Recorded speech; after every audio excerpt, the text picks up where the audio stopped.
Morning all of you. Welcome to Harshit YouTube channel. ఈరోజు current అఫైర్స్లో మనం వెరీ ఇంపార్టెంట్ స్టేట్ కాన్సెప్ట్లో ఒక స్టేట్ తీసుకున్నామండి. ఆ స్టేట్ ఏంటి అంటే ఉత్తరప్రదేశ్. ఓకేనా, ఈ ఉత్తరప్రదేశ్లో మనకున్న కరెంట్ అఫైర్స్ ఏంటో మనకు క్లారిటీగా మనం చెప్తాం మనం. ఓకేనా, సో ఉత్తరప్రదేశ్ కాన్సెప్ట్ కనుక మనం తీసుకుంటే 2025 అండి, 2025 సంవత్సరంలో ఉత్తరప్రదేశ్ కొన్ని వార్తల్లో నిలిచింది ఎక్కువ. ఓకేనా, సో ఏ వార్తల్లో నిలిచింది, ఆ ప్రాంతాల యొక్క ప్రత్యేకత ఏంటో మనం క్లారిటీగా తెలుసుకుందాం. ఓకేనా, సో ఉత్తరప్రదేశ్ అనేది ఇండియాలోనే biggest state in terms of population అని చెప్తాం మనం. జనాభా పరంగా అతిపెద్ద రాష్ట్రం ఏంటి అంటే ఉత్తరప్రదేశ్ అంటాం. ఓకేనా, మరి అటువంటి ఉత్తరప్రదేశ్ స్టేట్ గురిలో డెవలప్మెంట్ ఏ విధంగా ఉన్నదన్నది మనం క్లారిటీగా చెప్తాం. ఓకేనా, ఉత్తరప్రదేశ్ సీఎం ఎవరండి? యోగి ఆదిత్యనాథ్ అంటాం మనం. ఓకేనా, సో ఎవరు అంటే యోగి ఆదిత్యనాథ్ అంటాం మనం. ఓకేనా, ఇక్కడ ఉత్తరప్రదేశ్ కాన్సెప్ట్లో ఫస్ట్ మనం తీసుకోవాల్సిన నగరం వచ్చేసరికి ఏంటి అంటే లక్నో అండి. ఓకేనా, ఎందుకు లక్నోని మనం తీసుకోవాలంటే Lucknow capital city of Uttar Pradesh. ఓకేనా, సో లక్నో ఉత్తరప్రదేశ్ యొక్క క్యాపిటల్గా చెప్తాం మనం, ఇంపార్టెంట్. నెక్స్ట్ అయితే ఇక్కడ లక్నోలో మనకి రాజ్నాథ్ సింగ్ ఎవరు అంటే డిఫెన్స్ మినిస్టర్ రాజ్నాథ్ సింగ్ ఏం చేశారంటే బ్రహ్మోస్ మిజైల్స్ అండి. ఓకేనా, so BrahMos missiles production centre, BrahMos missiles manufacturing సెంటర్ని మనకి ఇక్కడ లక్నోలో స్టార్ట్ చేయడం జరిగింది. ఓకేనా, ఒక ఇనీషియల్గా ఒక 300 crores ఇన్వెస్ట్మెంట్తో, ఎన్ని కోట్లు అంటే 300 కోట్లు. ఓకేనా, 300 crores ఇన్వెస్ట్మెంట్తో ఈ యూనిట్ స్టార్ట్ చేసాం. ఎక్కడ అంటే లక్నోలో. ఓకేనా, ఎందుకు అంటే మొన్న జరిగిన ఇండియా పాకిస్తాన్ అటాక్ తర్వాత మన ప్రొడక్షన్ కానీ లేకపోతే మన ఆర్మీ యొక్క స్ట్రెంత్ కానీ, ఓకేనా, సో ఇవన్నీ కూడా మనం పెంచుకోవడానికి గవర్నమెంట్ ముందడుగు లేస్తుంది. సో ఆ కార్యక్రమంలో భాగంగానే మనం ఇక్కడ లక్నోలో బ్రహ్మోస్ మిజైల్ సెంటర్ని మ్యానుఫ్యాక్చరింగ్ సెంటర్ని స్టార్ట్ చేసాం. ఓకేనా, నెక్స్ట్ ఇంకొకటి ఈ మిజైల్స్ ప్రత్యేకత ఏంటి అంటే సంవత్సరంలో 80 నుంచి 100 మిజైల్స్, 80 to 100 మిజైల్స్ని ప్రొడ్యూస్ చేయాలని చెప్పి ఒక టార్గెట్ పెట్టుకుంది. ఎగ్జామ్ పాయింట్ ఆఫ్ వ్యూలో క్వశ్చన్స్ ఇలా అడుగుతాడు. ఓకేనా, సో లక్నోలో ఏం తయారు చేయబోతుంది గవర్నమెంట్ అంటే బ్రహ్మోస్ మిజైల్స్ అని చెప్తాం, 300 crores ఇన్వెస్ట్మెంట్తో. నెక్స్ట్ సంవత్సరంలో 80 నుంచి 100 మిజైల్స్ ఖచ్చితంగా లక్నోలో ప్రొడ్యూస్ చేయాలని చెప్పి టార్గెట్ పెట్టుకున్నాం. ఓకేనండి, so exam point of view Lucknow గురించి ఈ విధంగా క్వశ్చన్ అడుగుతాడు. ఓకేనా, నెక్స్ట్ ఇంకా మనకి ఉత్తరప్రదేశ్లో ఇంకొక విషయం జాగ్రత్తగా గుర్తుపెట్టుకోవాలి. ఒక ప్రాంతం బాగా ఇంపార్టెంట్ అండి. ఆ ప్రాంతం ఏంటి అంటే నోయిడా అంటాం మనం.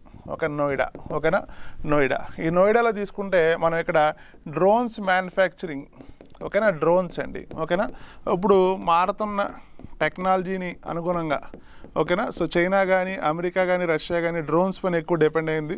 సో భారతదేశంలో మనం కూడా డ్రోన్స్ తయారీ కేంద్రాన్ని నోయిడాలో స్టార్ట్ చేసాం. ఓకేనా, నెక్స్ట్ ఇంకొకటి ఈ డ్రోన్స్ మ్యానుఫ్యాక్చరింగ్ సెంటర్ ద్వారా ఒక 5 lakh మెంబర్కి భారతదేశంలో ఎంప్లాయ్మెంట్ అవకాశం కల్పిస్తున్నాం. ఒక 5 లక్షల మందికి ఉద్యోగ అవకాశాలు కల్పిస్తున్నాం. ఓకేనా, ఇంపార్టెంట్ అండి. సెక్యూరిటీ పర్పస్, నిఘా పర్పస్, ఇన్వెస్టిగేషన్ పర్పస్ మనం డ్రోన్స్ ఎక్కువ వాడుతూ ఉంటాం. ఓకేనా, యూఏవి అంటాం మనం. ఏమంటామంటే యూఏవి అంటాం. ఓకేనా, సో అన్మాన్డ్ ఎయిర్ వెహికల్ అంటాం మనం.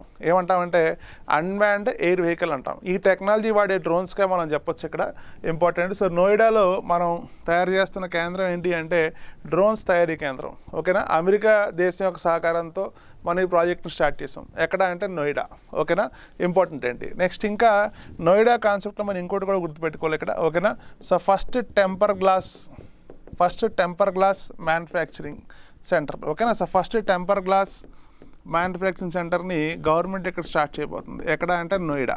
ఓకేనా, సో నోయిడా అనేసరికి మనకి 2 విషయాలు కూడా గుర్తుపెట్టుకోవాలి. ఫస్ట్ వన్ ఏంటి అంటే మనకి ఇక్కడ డ్రోన్స్ మ్యానుఫ్యాక్చరింగ్ సెంటర్ అని చెప్తాం. సెకండ్ వన్ వచ్చేసరికి ఏంటి అంటే టెంపర్ గ్లాస్ మ్యానుఫ్యాక్చరింగ్ సెంటర్ అని చెప్తాం మనం. ఓకేనా, సో లక్నో ఇంపార్టెంట్. సెకండ్ ఇంకోటి ఏంటి అంటే నోయిడా కూడా ఇంపార్టెంట్. ఓకేనా, నెక్స్ట్ ఇంకా రీసెంట్గా ఉత్తరప్రదేశ్ గవర్నమెంట్ ఏం చేసిందంటే ఉత్తరప్రదేశ్కి స్టేట్ బోర్డు రాష్ట్ర పక్షిగా, ఓకేనా, సరస్ క్రేన్ డిక్లేర్ చేసింది.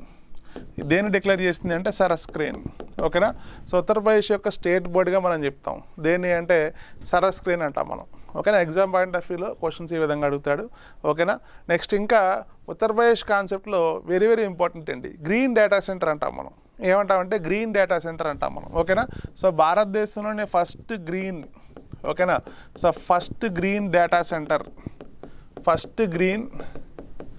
డేటా సెంటర్ని మనం ఎక్కడ స్టార్ట్ చేయబోతున్నాం అంటే గజియాబాద్.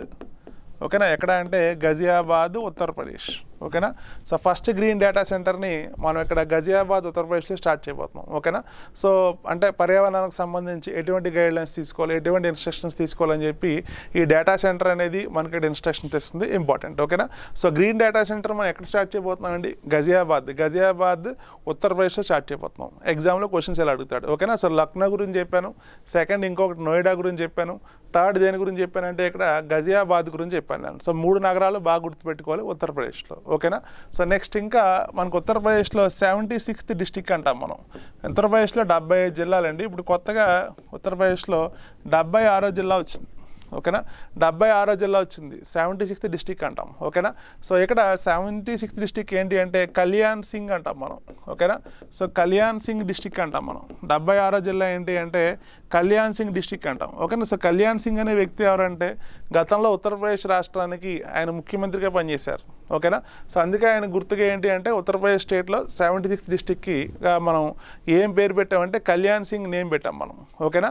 ఇంపార్టెంట్ ఏంటి చూసుకోవాలి. ఆల్రెడీ లక్నో చెప్పాను, నోయిడా చెప్పాను, నెక్స్ట్ ఇంకొకటి గజియాబాద్ చెప్పాను, నెక్స్ట్ ఇంకోటి ఏం చెప్పానంటే 76th డిస్టిక్ గురించి పేరు కూడా కొత్త పేరు కూడా చెప్పాను నేను. ఓకేనా. నెక్స్ట్ ఇంకా మనం అబ్జర్వ్ చేస్తే రీసెంట్గా దీపోత్సవం అండి. ఓకేనా. సో దీపోత్సవ్ మొత్తం గిన్నీస్ బుక్ ఆఫ్ రికార్డ్స్లోనే మనకు ఉత్తరప్రదేశ్ ప్రాంతంలో మనం రీసెంట్గా ఎలక్ట్ అయ్యాం మనం. ఓకేనా. ఎక్కడ అంటే అయోధ్య. ఓకేనా. సో అయోధ్య దగ్గర ఒక 26 ఘాట్స్ అండి. ఎన్ని ఘాట్స్ అంటే 26 ఘాట్స్. ఓకేనా. 26 ఘాట్స్లో కూడా మనం ఇక్కడ గిన్నీస్ బుక్ ఆఫ్ రికార్డ్స్లో ఎక్కడం జరిగింది. ఎందుకంటే 26 lakhs అండి. ఓకేనా. 26 లక్షల దీపాలు మనం పెట్టడం జరిగింది. ఓకేనా. సో 26 లక్షల దీపాలు మనం పెట్టి గిన్నీస్ బుక్ ఆఫ్ రికార్డ్స్లో మనం ఇక్కడ చోటు సంపాదించుకున్నాం. ఓకేనా. ఏ రాష్ట్రం అంటే మనకి ఇక్కడ గుర్తుపెట్టుకోవాలి ఉత్తరప్రదేశ్. ఓకేనా. ఉత్తరప్రదేశ్ కాన్సెప్ట్లో ఈ దీపోత్సవం కూడా మనకు క్వశ్చన్ అయ్యే అవకాశం ఉంది. నెక్స్ట్ ఇంకా మనం అబ్జర్వ్ చేస్తేనండి ఫస్ట్ విస్టా డోమ్ అండి. ఓకేనా. First vista dome jungle safari. ఓకేనా. So first vista dome jungle safari. ఓకేనా. ఈ జంగిల్ సఫారీ అనేది మనకి ఎక్కడ స్టార్ట్ చేసామంటే ఉత్తరప్రదేశ్లో స్టార్ట్ చేసాం. ఓకేనా. సో అడవుల్లో మనం తిరుగుతున్న మొట్టమొదటి ట్రైన్గా మనం తీసుకోవాలి అక్కడ. So vista dome jungle safari ఎక్కడ అంటే ఉత్తరప్రదేశ్, ఇంపార్టెంట్. నెక్స్ట్ ఇంకొకటి ఏ ప్రాంతంలో అంటే దుద్వా. ఓకేనా. సో దుద్వా టైగర్ రిజర్వ్ అంటాం మనం. ఏమంటామంటే దుద్వా టైగర్ రిజర్వ్ అంటాం మనం. ఓకేనా. So first vista dome jungle safari మనం ఎక్కడ స్టార్ట్ చేసామంటే దుద్వా టైగర్ రిజర్వ్ అంటాం మనం. ఓకేనండి. సో ఉత్తరప్రదేశ్ కాన్సెప్ట్లో ఈ అన్ని విషయాలు కూడా ఇంపార్టెంటే. లక్నో, నోయిడా డ్రోన్స్ కానీ, ఓకేనా. నెక్స్ట్ ఇంకా స్టేట్ బర్డ్ కానీ, లేకపోతే గ్రీన్ డేటా సెంటర్ అంటాం, ఇది ఇంపార్టెంట్. నెక్స్ట్ ఇంకొకటి 76 డిస్టిక్ పేరు ఏంటి అంటే కళ్యాణ్ సింగ్ డిస్టిక్ అంటాం మనం. దీపోత్సవ్లో గిన్నీస్ బుక్ ఆఫ్ రికార్డ్స్లో ఎక్కింది.